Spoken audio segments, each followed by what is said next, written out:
dans le dommage corporel, le verset dit comme ça, Grak shifto iten verapo irapé. Parmi les choses qu'on doit payer, qu'on doit dédommager quelqu'un euh, lorsqu'on l'a blessé, c'est aussi de payer son traitement médical.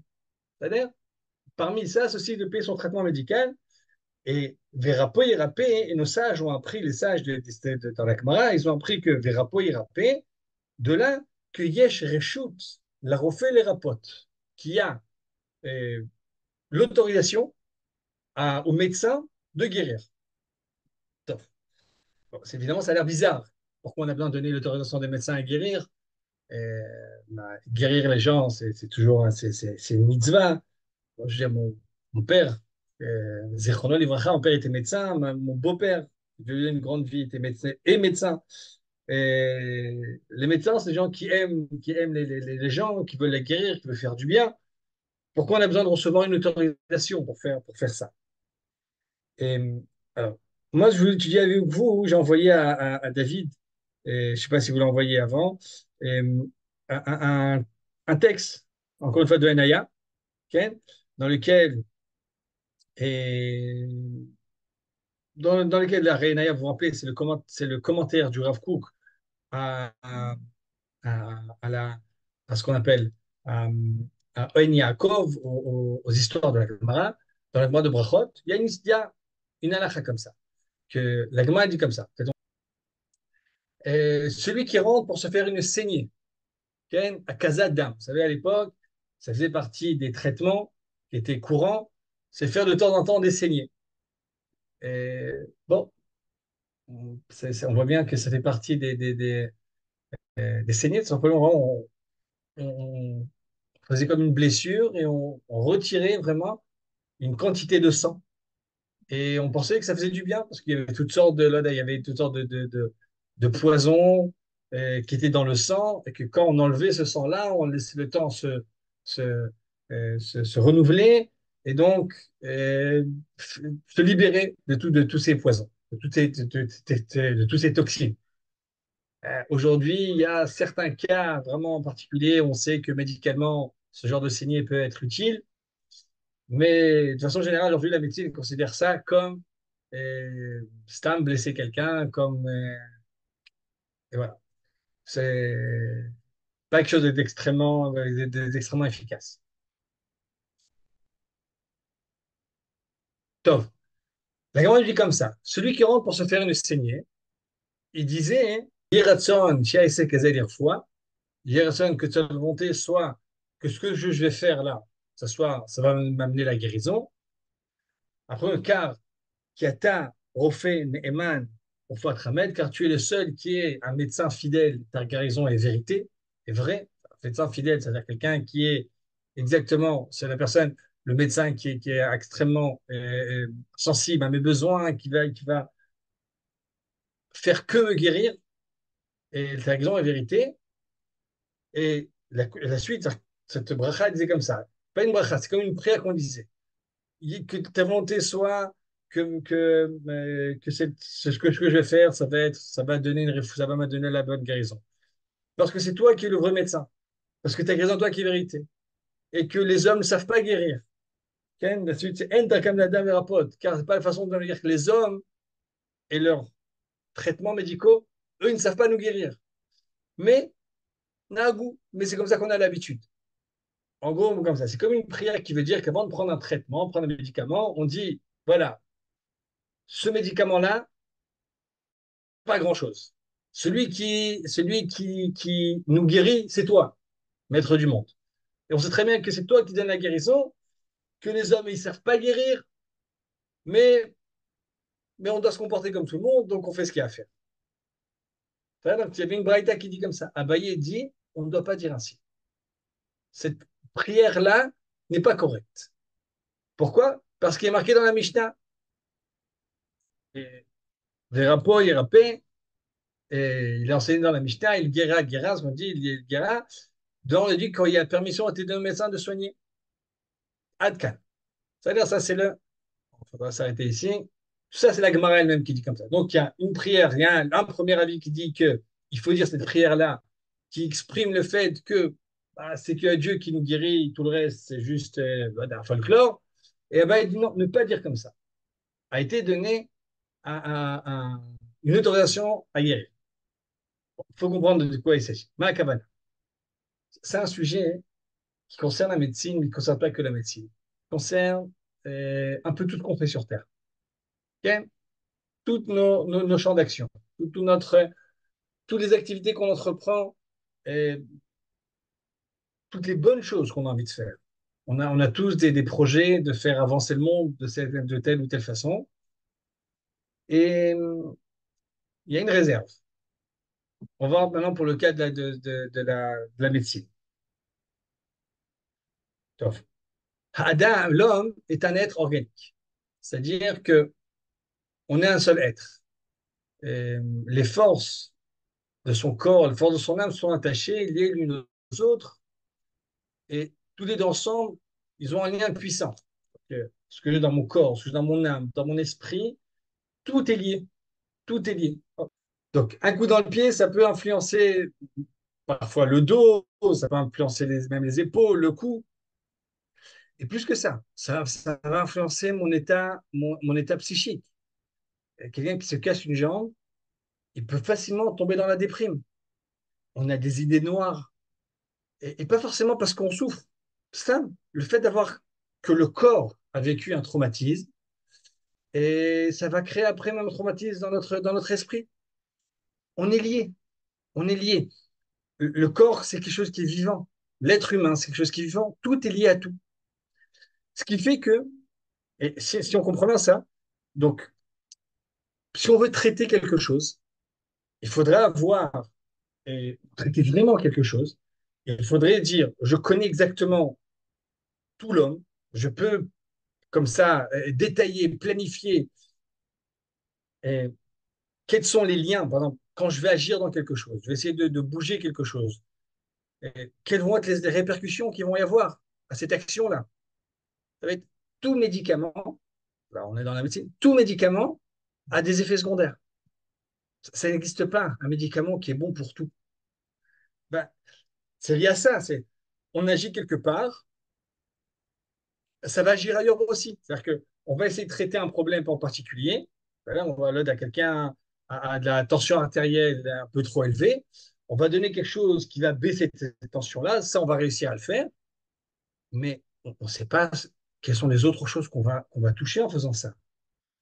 Et parfois, il y a des actions qui sont immédiates, il y a des actions qui sont plus loin. On essaie au maximum de planifier ça. C'est tous les examens qu'il y a avant de sortir un médicament. Mais, il y a un mais. Personne ne peut dire, bah, on sait exactement tout sur un laps de temps de tant et tant d'années, sur 150 ans, sur tous les sorts de... On ne sait pas exactement. Il y aura toujours un point d'interrogation. Donc, qui est l'homme qui pourrait se vanter de connaître toutes les forces du corps, de l'âme, leurs relations d'un moment général? Et dire, voilà, cette plante-là, ça va faire ça, ça. On aura toujours, on sera toujours limité dans notre connaissance, et donc on sera toujours limité dans notre action. Ça veut dire quoi limité? Il y aura toujours, ainsi, il n'y a pas deux fois dans le médecin, que même s'il guérit dans un domaine étroit et limité, peut-être que ce changement cause de nombreux dommages dans un autre domaine. Qui va au bénéfice de ces soins ne peut pas déterminer que ces soins sont véritables. On reprend la tfila qui a été dite avant qu'Abaye n'a pas voulu. Abaye, c'est un des sages de la Gemara qui a renié ça. Rakatar Ofeneman, il y a toi qui connais l'homme, qui connaît toutes les actions de l'homme, qui connaît toutes les connexions qu'il a. Et quand toi, tu nous guéris, ta guérison est absolue. Mais les êtres humains, on peut avoir confiance parce que eux-mêmes ne peuvent pas tout connaître. Et ils peuvent dire, voilà, ça, j'ai réussi, j'ai résolu ce problème-là, mais on ne sait même pas quel autre problème on a développé en faisant ça. Enfin, et, vous savez, c'est une critique à tout le domaine médical, à tout, même pour d'autres choses encore, mais pour la médecine, c'est encore plus flagrant. Ce qui fait que, bah, on voit, parce qu'il va dire ça après, que des traitements qui étaient considérés comme absolument bénéfiques, ok. qui étaient considérées comme les choses c'était évident que tout le monde devait le faire de temps en temps. C'était vraiment partie de la routine qu'elle voulait en bonne santé. Ben, comme la saignée, par exemple. Ben, quelques temps après, on change, on top, peut-être que tu as aidé à ça, mais cette saignée-là, elle est très mauvaise pour plein d'autres choses. Ça peut faire des infections, ça, ça peut faire évanouir les gens. Et la Gemara nous dit que de cette saignée-là, celui qui faisait ça, hein, c'est un expert qu'il avait. S'il faisait un peu plus, un peu moins, il pouvait causer la mort de ses patients. Donc, on voit toute la médecine qu'on a, même si à une époque, elle est considérée comme étant la pointe de la technologie, elle est considérée comme étant la chose la plus efficace, la plus bénéfique, bah, c'est très très possible que un certain temps après, on regardera ça avec, comme nous maintenant, la saignée, ça nous semble ridicule, ça nous semble euh, complètement folklorique, qui sert absolument à rien. Bah, quelqu'un qui est vraiment dans la médecine, dans 50 ans, dans 100 ans, ça se trouve, on aura développé de telles technologies qu'on regardera la médecine qu'on a aujourd'hui avec le même mépris qu'on a pour la médecine ancienne. Ça l'est. Donc, top. Et ce sera la même chose pour dans 200 ans et dans 300 ans. Ça l'est, Bezrat Hashem. C'est pas jusqu'on va aller.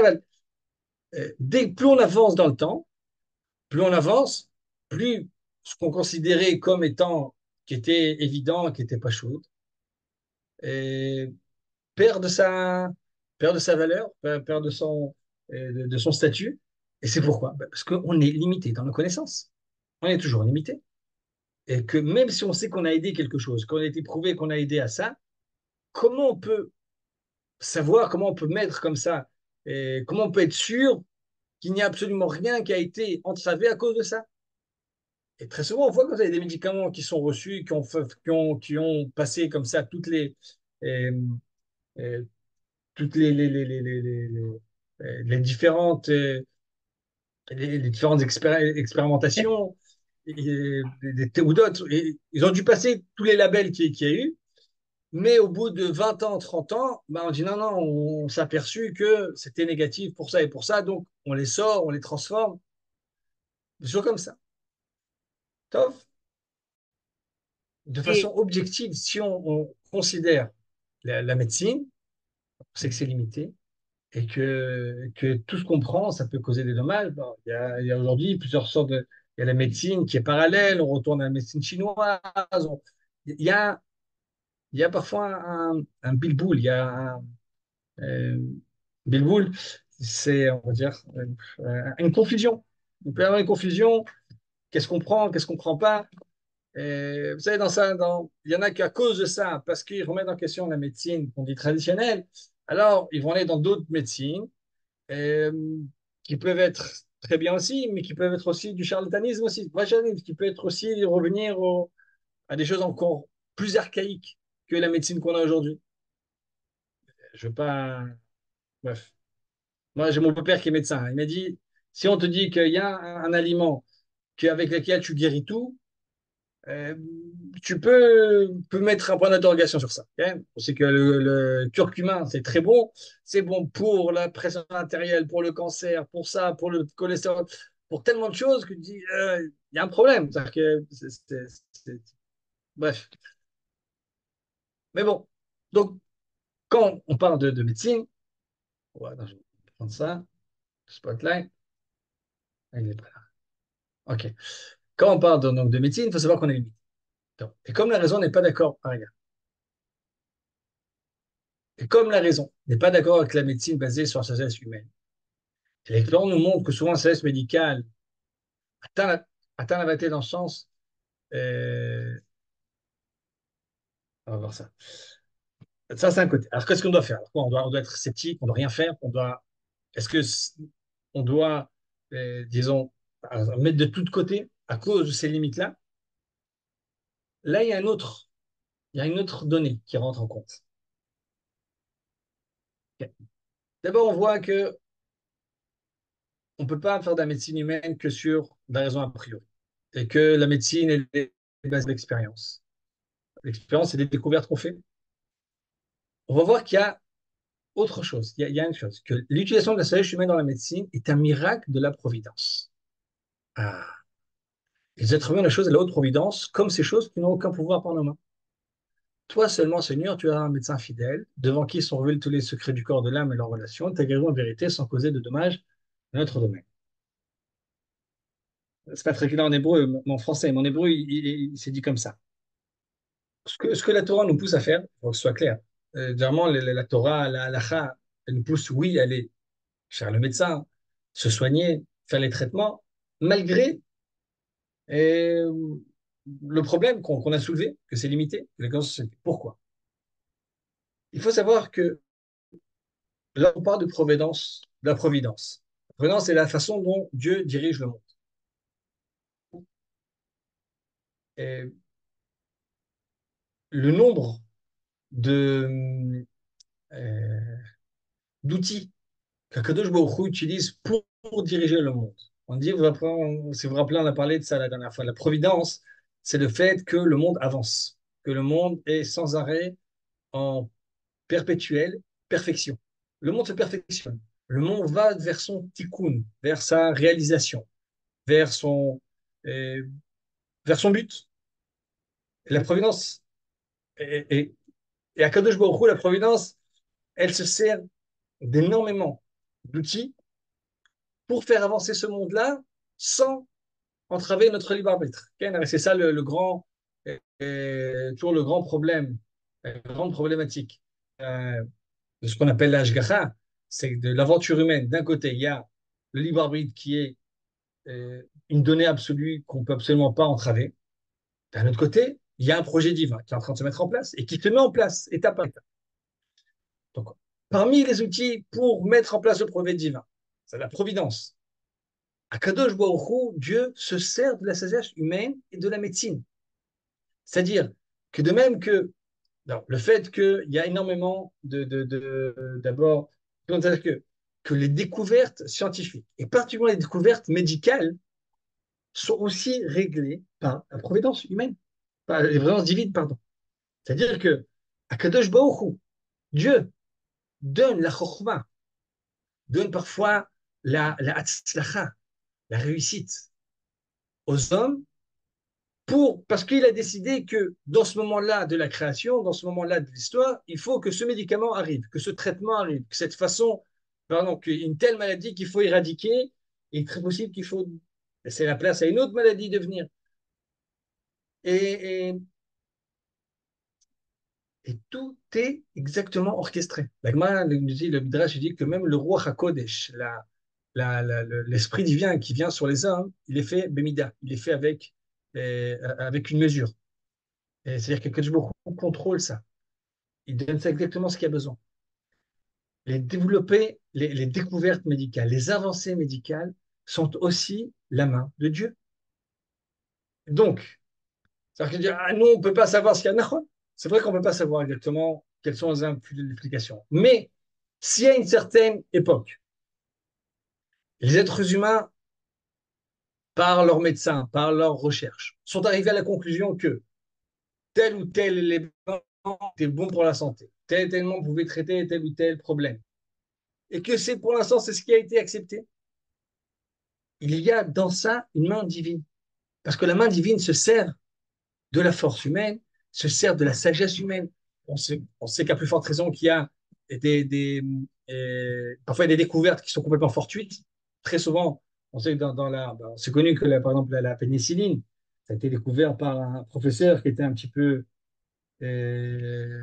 peu désordonné et qui est sorti.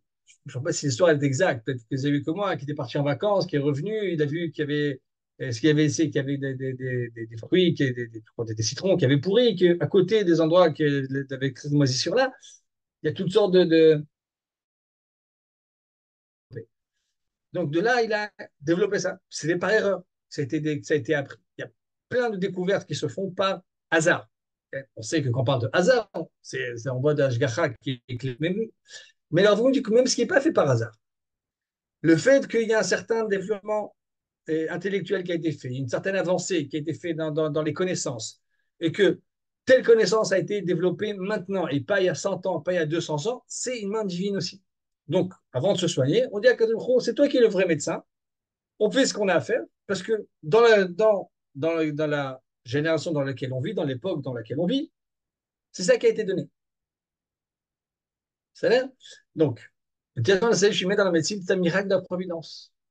Et on attribue à la haute providence, comme ces choses qui n'ont aucun pouvoir dans nos mains.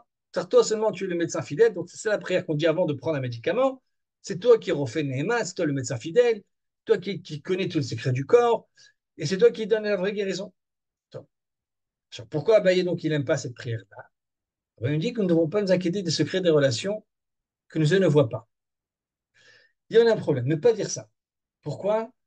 Il dit parce que a été donné au médecin le droit de guérir. C'est-à-dire quoi? C'est-à-dire que Akadosh Baruch Hu a dit, nous a permis, c'est pour ça qu'il faut nous donner l'autorisation. On a un klal, on a une règle générale. En hébreu, on dit comme ça, En la dayan et la mash root. Le juge ne peut juger que en fonction de ce qu'il a devant ses yeux. Dans peu, on doit donner un avis, on doit trancher il y a un problème, on doit trouver une solution. Et la règle est, on peut trancher, on doit trancher en fonction de ce qu'on a en face de nous. C'est-à-dire, ah, peut-être qu'il y a d'autres éléments, peut-être quelque chose que je ne sais pas. Ben, c'est possible. On doit agir en fonction de ce qu'on a en face de nous. Même si on sait qu'on n'a pas tout en face de nous. Même si on sait qu'il est évident qu'il y aura d'autres choses qu'on n'a pas, qu'on ne peut pas savoir. Mais si moi, de mon côté, j'ai fait tout ce que je fais, j'ai fait tout ce que je peux pour connaître les données, et que c'est le maximum que je suis arrivé, à partir de là, je dois agir. Agir, c'est encourager quelque chose, décourager quelque chose, construire, détruire, me rapprocher, m'éloigner, permettre, interdire, en fonction de ce que j'ai en face de moi, en fonction de ce que mes yeux me permettent de voir, avec humilité. Mais, ok, et pourquoi c'est comme ça? Donc Abaye nous dit que quand on est en train de se guérir, on est en train de, donc d'utiliser la médecine, encore une fois, c'est bon pour tout. Et il ne faut pas sans arrêt se répéter, oh, je fais ça, mais en réalité, je fais n'importe quoi. Parce que ça décourage. Ça décourage. Ça nous entraînerait à devenir passif. Ok. Ça annulerait tous les efforts. Et si on disait, vous savez, pas tout le temps, mais parfois, il y a dans la recherche, euh, comme une gava comme ça, comme euh, une gava, c'est un orgueil, mais on va dire plutôt une audace, de penser qu'on peut tout comprendre, qu'on peut tout ne pas prendre en considération, pas trop prendre en considération la marge d'erreur, en fait, que je peux faire des erreurs aussi. On agit comme si on savait ce qu'on faisait. Il faut au maximum, c'est-à-dire qu'on vérifie. Après, avant de sortir un médicament, on le vérifie, on le revérifie encore. La question est qui nous dit qu'on sait vérifier exactement? Non, on ne sait pas, mais on a cette assurance-là. Et ça nous permet de faire avancer les choses. Ça nous permet de faire bouger les choses.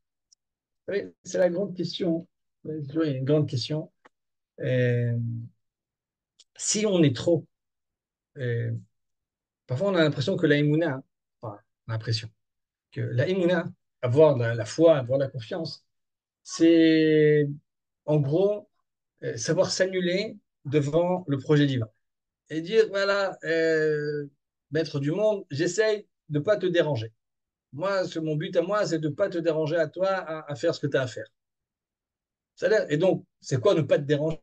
Faire le moins possible. Je fais le moins possible pour que toi, je te laisse tout faire tout seul.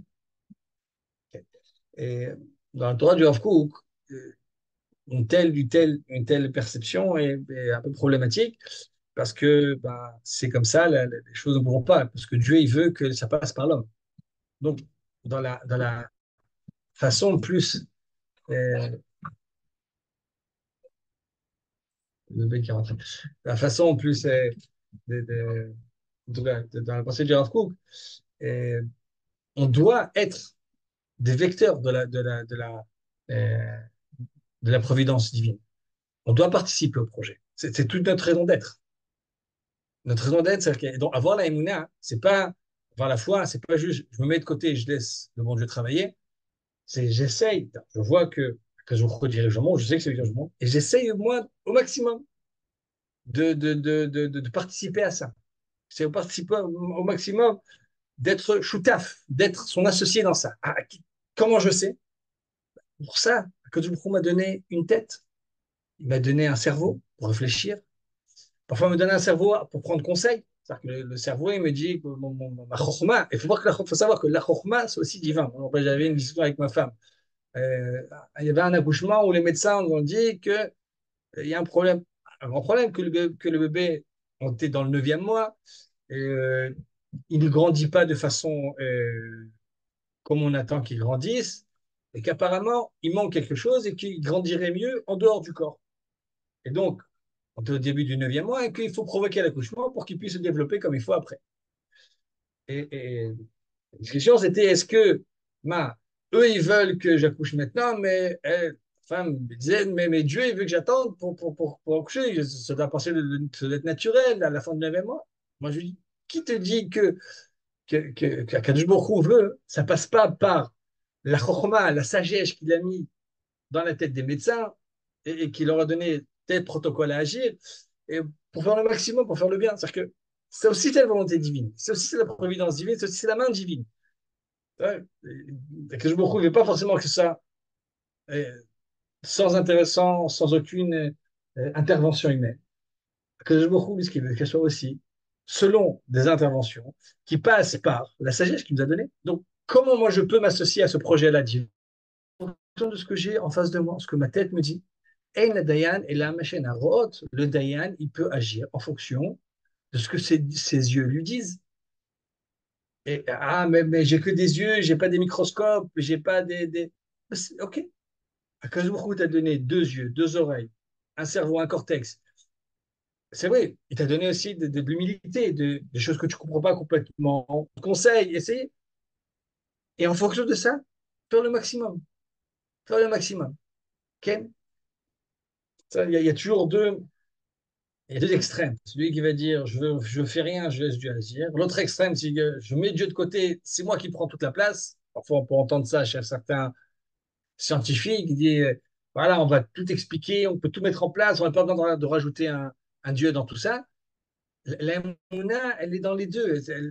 Elle veut notre action parce que c'est notre raison d'être, mais elle a parfaitement confiance que c'est la main divine qui dirige tout.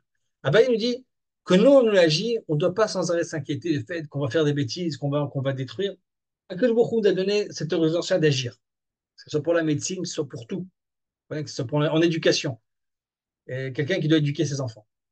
On a la misère d'éduquer ses enfants. On se dit, comment je sais que j'éduque vraiment les enfants? Peut-être que ce que je suis en train de faire, c'est d'Afka, ça les détruit. Peut-être que je suis en train de faire, ça les amoindrit au lieu de les faire développer.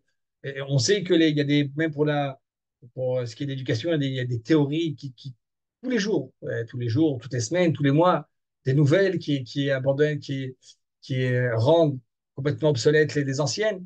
Et comment je sais que ce que je suis en train de faire, c'est bon pour mes enfants et ça leur fait pas du mal? Mais d'un côté, je peux pas savoir. D'un autre côté, pour l'instant, c'est ce que je vois, ce que mes yeux disent. Compte avec modestie. C'est pas. Et que si pour l'instant, l'idée, c'est on rentre l'idée de providence divine. Si pour l'instant, c'est ce que je vois, c'est que c'est la volonté divine que je vois aussi.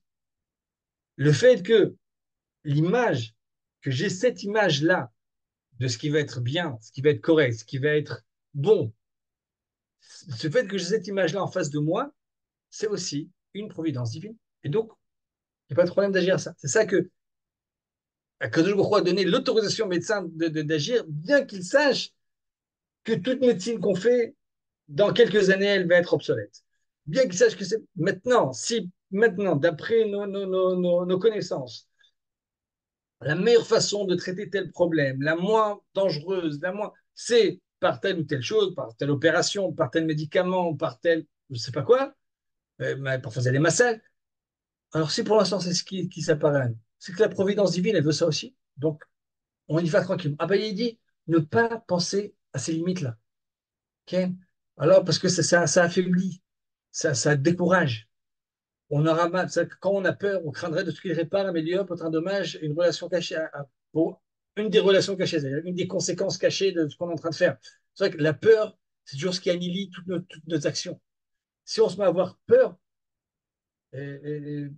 parce qu'on alors on va arrêter d'agir.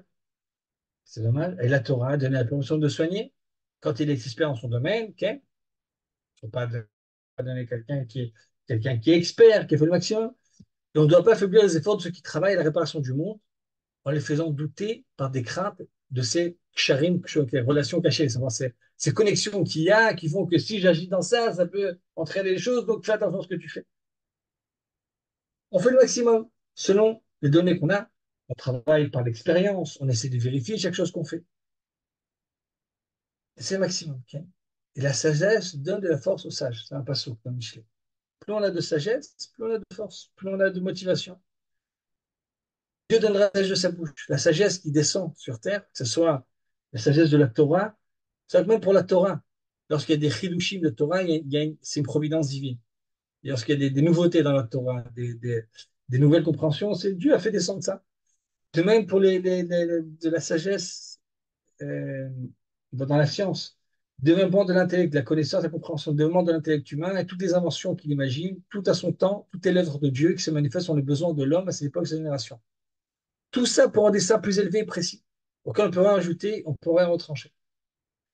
C'est-à-dire que, à la fin du processus de l'histoire, on comprendra pourquoi chaque, euh, chaque invention, chaque avancée a participé à ça. C'est-à-dire qu'il y a, comment dire, il y a un but moral. Il y a un but moral à toute cette avancée-là. C'est un des points que le groupe développe dans d'autres endroits, et qui dit que euh, l'humanité, elle évolue, on dit, en compte vers sa perfection, et les développer. C'est-à-dire que s'il y a une époque, par exemple, euh, on avait besoin de travailler 15 heures par jour à labourer la terre et après laver les vêtements à la main et après avec ça. Et que maintenant, il y a une centaine d'années, on a inventé des tracteurs et on a inventé des machines à laver. Et dire, c'est pas par hasard. C'est parce qu'il y avait une époque où travailler à la main était nécessaire au bien-être, à l'équilibre moral de l'homme. C'est-à-dire que parfois la difficulté faisait que, vous savez que plus on est dans l'oisivité, plus on a des risques de faire des bêtises. On sait comme ça, plus on a du temps libre, donc le fait qu'il y avait une époque où on n'avait quasiment aucun temps libre, ben, c'était lié à un état moral de l'homme qui faisait que s'il avait trop de temps libre, il ferait énormément de bêtises. Si aujourd'hui on a plus de temps libre, on a développé des droits du travail, de la retraite, on a, c'est que l'homme est capable de gérer son oisivité. C'est pas l'oisivité, c'est-à-dire que l'oisivité par rapport au travail, qu'il est capable de gérer le fait qu'il n'ait rien à faire et que grâce à ça, il peut faire plein d'autres choses. On est capable de ça. Et plus on avance dans l'histoire, on voit, enfin, plus en tout cas les sociétés développées, plus le monde du travail il est dans le tertiaire, c'est dans les services, donc c'est beaucoup moins physique. Et s'il y avait une époque où le travail physique était nécessaire, aujourd'hui on voit qu'il est moins nécessaire, bah, tout simplement parce que il y a une certaine il y a une élévation qui a eu lieu. Euh, le fait qu'aujourd'hui on a beaucoup plus de puissance militaire. Il y a des armes qui sont beaucoup plus destructrices. Et c'est parce qu'aujourd'hui, on a aussi plus de capacité à euh, à les contrôler. Même si ça semble aussi aujourd'hui encore comme ça à la limite. C'est-à-dire que euh, aujourd'hui, toutes les puissances qui ont une frappe nucléaire, elles savent qu'ils ne doivent pas l'utiliser. Et de temps en temps, il y a comme ça un- une de ces puissances-là qui a à sa tête un personnage un peu loufoque et tout le monde tremble. Dès que quelqu'un se met un peu à parler aussi là, on se met à trembler. Mais si on imaginait qu'il y a 500 ans, il y a 800 ans, il y a 1000 ans, et il y avait déjà cette force nucléaire, ça aurait- on aurait assisté à des carnages. Ok. Encore plus que ce qu'on a aujourd'hui, c'est ce qu'on a vu. Et voilà, top. Voilà ce que je voulais parler avec vous. Bichlal, c'est le sujet de la médecine. Mais c'est pas que la médecine, c'est sûr qu'il faut aller se médecin. Mais c'est de façon générale. Nos actions, nous, sur Terre. Est-ce que on va se dire, bah, je fais rien, j'entreprends rien parce que bah, d'abord, ça va déranger le bon Dieu? Ou bien le contraire? Ou bien est-ce que je me dis, mais qu'est-ce que je sais faire? Tout ce que je veux, même si je veux faire des bonnes choses, bah, il est très possible que au lieu de d'aider, je vais détruire. La réponse est avoir confiance dans l'Ashgacha. Que l'Ashgacha nous a donné. Bon, le truc, l'Ashgacha nous a donné de la sagesse et que la sagesse qu'elle nous donne, on la reçoit. Ça, c'est un flux qu'on reçoit. Et elle arrive par Ashgacha. Elle arrive exactement quand il faut, où il faut. Et conséquence à ça. Si maintenant c'est ce que je vois, si maintenant c'est ce que je pense, la conclusion que c'est quelque chose qui est positif, et après, d'abord, on ne peut pas censé tout comprendre tout seul. On prend conseil avec des gens, des érudits, des gens droits, avec des tzadikim, et qu'on a la conclusion que c'est ce qui est possible, que c'est ce qui est euh, le plus correct, y aller. Avoir sa émouna, ne pas prendre, ne pas craindre l'erreur, y aller avec foi, avec le Kadosh Baruch Hu, que ce qui fait, c'est pour le bien. Top, voilà ce que je voulais parler avec vous ce soir.